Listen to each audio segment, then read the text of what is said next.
'Twas July 2nd, 2025, and John and Jamie go to the airport.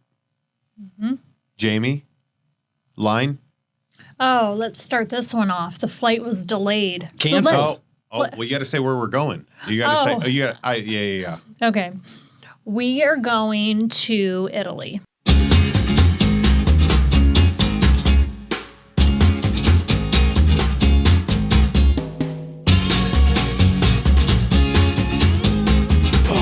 Yes. Tomorrow. Because the planes were canceled, the flights were canceled because there was a travel strike. That's right. We were flying through Paris. Paris. Why do you do this to us? There was a big travel strike, and so the flight got canceled to Paris, outside of Paris. So actually, the flight into Paris was still on, but we couldn't get from Paris to Italy. A nationwide strike is set to disrupt flights, trains, and public transport across Italy. And so they canceled. They told us we couldn't get on the plane. Yeah. So we went, had Tex-Mex food in Dallas with your daughters and Harper. Yep. And then we were scrambling, trying to find plane flights, and we found a flight the next day. Yes, I was on the phone for 2 hours. That went through Boston. So we ended up flying to Italy on the 4th of July. We were in the air. In the air. And the fireworks were going off. Mm-hmm. Which was like good for me because 4th of July is always kind of hit or miss with the fireworks. Sometimes I get the PTSDs, from that. The PTSDs? Is that how you say it? The PTSDs? I don't know. It's like, I don't know when it's going to hit. It's kind of like a weird thing, right? Yeah. Like some 4th of Julys, I'm great. No problems. World Cup. I was like, great. I was nervous about the crowd, being in the crowds. But I think there was only that one spot over the bridge where I got a little like I need to know where my exits are, where I can run, and I don't want to feel trapped. Yeah. So, yeah. That was it. But, yeah, on to Italy. So, after it was canceled, we ended up flying out the next day. And then it was when we landed, when we finally did arrive in Milan, it was raining like crazy. And then we found out, George, that there were train strikes. So they didn't post like what the schedule was going to be. You just have to go to the train station and maybe your train would go. They canceled they'd canceled like 2/3 of the trains. So you just didn't know if it was going to be your train or not. Yeah. So, was there one day that no trains went? No. I think every day they had trains that went. Yeah. But you just didn't know which ones. True. And then my daughter's flight got canceled as well. So she got stuck in New York. So we were trying to find her a flight. And of course, she's getting married. So she was just like a hot case. A hot case? Yeah. I don't know. Whatever. It was. She wasn't terrible, but clearly she was pretty stressed out. Yeah, she had a lot of people going to Italy for her wedding. And when we were there too, which I've never experienced, and I've been to Italy quite a few times, is everyone was getting their bags stolen. So it was like a thing that when you get on the trains, don't leave your bags, because we kept seeing, and we heard about it. So I was extra cautious with our bags. But we got off the train and there was like a lady with her kids and all their bags had got stolen. So I made sure to tell Harper, hey, you need to make sure that you watch the girls' bags. They're probably going to fall asleep. And sure as shit, they fell asleep. Because we went to Lake Como and they went down to Tuscany and Lucca. So once we landed in Milan, we went opposite ways because I wanted to go to Lake Como. So I was like, you're in charge of the girls. Make sure you watch their bags or it would be like a travesty. Is that a word? Yep. Okay. Yeah. So we lost a day in Lake Como because of the delay. Because John booked the wrong day for the hotel. Yes. It's not why we lost a day. I did book the wrong day though. George, but I found it before we left. I was like, oh my gosh. So here's a little pro tip for you. If you're going to Europe, yes, the calendar, when you go to book things, you know, on our calendar, when it pops up a calendar, right, you're booking flights here. It's Sunday is the first day of the week, right? Mm-hmm. So when you just go to your normal calendar view, you know the first one's Sunday, the last one's Saturday, right? Well, some reason, every place I've gone in Europe so far, whether it be in Disneyland Paris, because I did it in Disneyland Paris, and I did it at a hotel in Lake Como, Monday is the first day in the calendar. Oh. So if you're just going by like, just, you know, intuitively, you're like, oh, well, yeah, that's Thursday. You got to double check and make sure that's actually Thursday because I booked the wrong day. Yeah.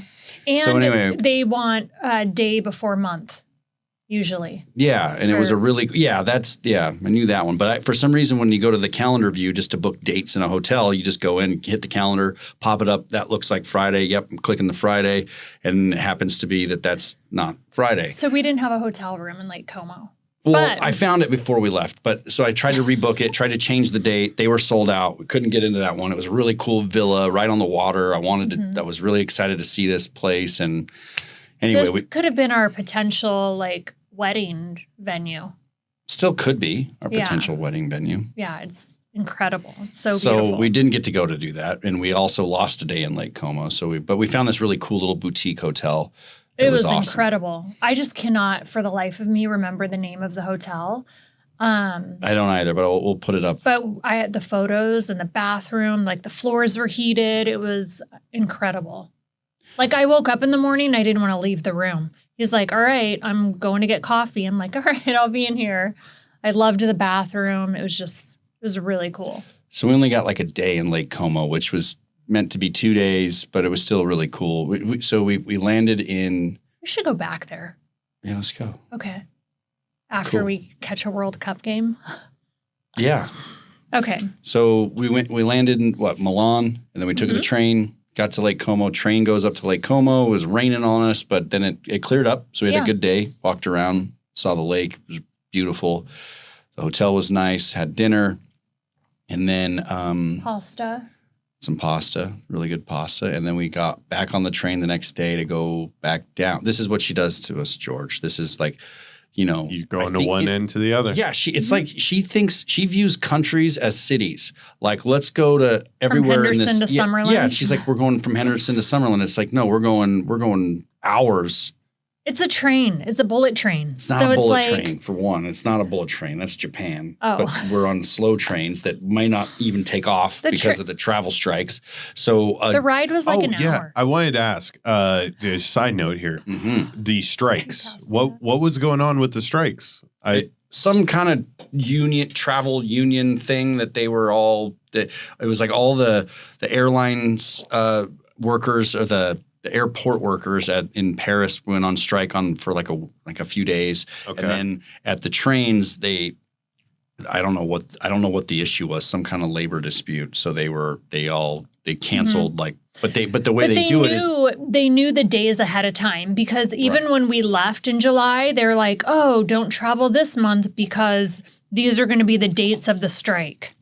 And this is the first time I've ever experienced it.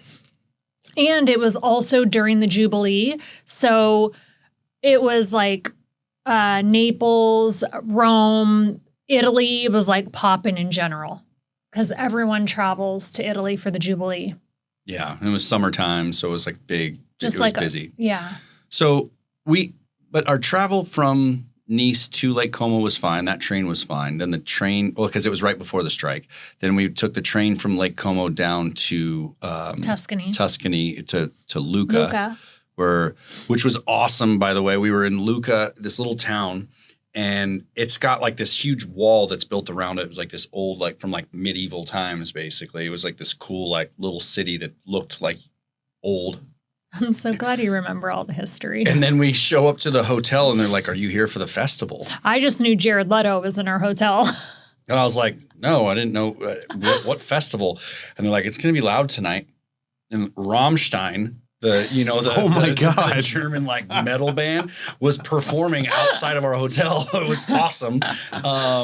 So we're in this wasn't J-Lo there too? Yeah, but it was had like a month of like music going there, which was really cool.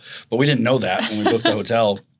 So So we're in this little hotel, and then your daughter got married up in this villa up in the mountains. It was really awesome little spot that they had. Yeah, it was beautiful. So we were there for the wedding. We had dinner down in Lucca. We took a car up to the wedding. Wedding was awesome. Came back down. Were we there 2 nights? No, we left the next day to go to Positano. Yeah. So we were only there for 1 day. One night. And then we're just for the wedding. Going around the corner to Positano, George, where we had to take a fucking train from Lucca down to, we had to get like 2 trains. 2 of them were canceled. So we were waiting at the train station. We figured it out. Yeah, it was fine. It worked out. Yeah. But it's a long day. And then by the time we got on the train, there were no seats for us. And you know me, I wasn't going to leave my bags and chance not having any clothes.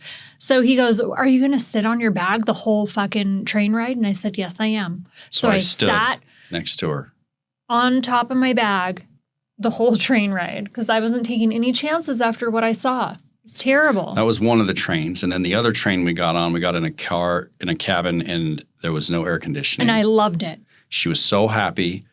And I moved. I said, we're getting off this. We're getting to the next. And the next cabin had air conditioning. I was so excited. So I just sat in the no AC cabin. And then I would go back and visit him in the cold cabin. Oh, that's great. Yeah. So it was like we were both in heaven. He got to be cold. I got to be warm.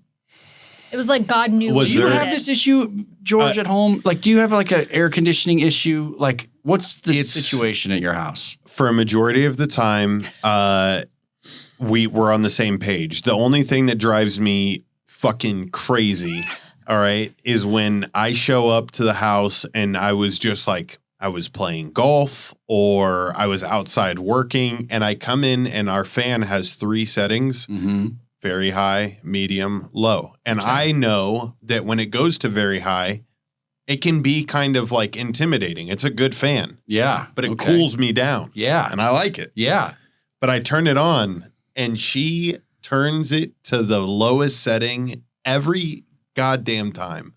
And I don't get it. I think it's just because, that much air is intimidating. Yeah. But I welcome it. Oh, so for one, we're not allowed to have fans on. We're a no fan zone. No, not we. We are, half of we are fan zones. The other half are not. My eyes will water. My she hair cannot gets in have my the mouth. fan on. Will not have a fan on. I don't want anything blowing on me. Can't do it. What about your thermostat? What do you set this thing to? Oh, ideally I like it 70 year round. 70. Yeah. So you walk into your house, the air is set at 70. Yeah, we also have, it's 2 stories with 1 unit. Okay. So we kind of have to play the game where it's like, all right, we got to cool everything down. Yes. Yeah. We can't pick and choose. She's cool with it being at 70? She is. Oh my God. Does she wear a hoodie around the house? You've hit a jackpot. No, she doesn't wear a hoodie around the house. I don't feel sorry about your fan story at all because 70 degrees, you walk into a 70-degree environment and John, you want some airflow on you. I walk into 78 degrees, George, or 80 sometimes. It's 80 degrees in my house when I come in from outside, like walking around the village. I'm walking around. It's hot. I have to walk from one building to another. And it's like I walk into my place and it's hotter in my place than it is outside. It feels so There's great. no fan on. And I'm in but if he wants it at 69, then I'm in a hoodie, a beanie, my Uggs, and sweatpants. And he's like, what are you wearing? And I'm like, it's a nice box in here. I can't. George, he said he can't wait till I go through menopause and have hot flashes. Yeah, I can't wait for that. Honestly, yeah. She'll sit in she wants it 80 plus degrees around her I'm wherever freezing. she goes. She's and cold then in here right now. I get so cold, like the chill is like in my bones that I have to take a hot bath and sweat. But yes, I am cold in here. Should we do a podcast in a sauna next? Yeah. We should. Sauna I'll crush it. I'll crush she will. She loves it. Yeah, I feel like we aren't unlocking your true potential here. I think we have to turn up the heat, literally. So she wanted to sit in the train car. I'm assuming nobody was in that train cabin with you, Jamie. No, there was one guy in there. An old man. Yeah, I think he was sleeping. He might have been dead. Probably Who was. knows? Probably died The of fucking dehydration. heat killed him. Yes, probably died of heat, like stroke. And she's in there. Great. I didn't have to talk to I was like, anyone. I can't had do the it. whole I can't, cabin to I myself. can't sit in here, babe. I was want to great. sit next to you, but I can't. I I cannot. couldn't do it. So I just sat in there by myself and enjoyed my me time. So we took that train. I don't know. That took us like a whole day to get down to. No, it didn't. It did. He exaggerates. Yes, it did. It took us a It whole did day. not. It was like probably, I don't know, 4 or 5 hours. It was not. And then we arrive in Naples. It's freaking packed. Yeah, Naples was packed, and To then we the had brim. a driver take us from Naples down to Positano. And that was like an hour, a good probably hour and 20 minutes. That's like windy roads. Yeah, I braced him for that. I'm like, hey, you might get sick in here, just so you know. You're going to want to stop and get some water because it's going to be a wild ride. It's like the road to Hana in Hawaii. Oh, that's it. I've done that before. Yeah, that's good. And Yeah. then you're on cliffs, and sometimes buses break down, and then you're fucked. But You can't get around. it was awesome. Actually, a tour bus fell off the cliff. What? Wait. I think when we were there was like an accident, and one of the tour buses like fell off the cliff there. Damn. Anyway, we spent So- 4 days in Positano? We were there 4 or 5 days, and it's like one of my favorite places ever. It's so cool. It's like all like it's wild how this like city was built into this mountain, and it's like straight vertical. Yeah. They're like the way they're like working, they're like lowering pails down on ropes to like get tools down to places. It was pretty cool. And John wanted to we kept meeting people when we would walk because we didn't stay in a hotel. We actually had an Airbnb, which I thought was incredible. So we would walk into town every morning. It was like a 5-minute walk, and we would meet people while we were walking. And we met this lady, and he was like, he wanted to like give her money, and she was from another country and working to like take care of her kids. So you just kind of walk into town and meet random people. Yeah, it was fun. It was a cool little spot. There was like great restaurants. Their whole thing is like the lemons and limoncello and like lemon sorbet, and like that's like their whole like kind of Vibe. yeah. On next week's episode of Always on Adventures. I had a hot dog at the movie. You're not so gonna I already not- got my hot dog fill. Yeah, and what did your daughter call you? The glizzy goddess or something? The Gobbler. glizzy gobbler I is don't back, know. is Yes. what she said. I said, did she ever leave?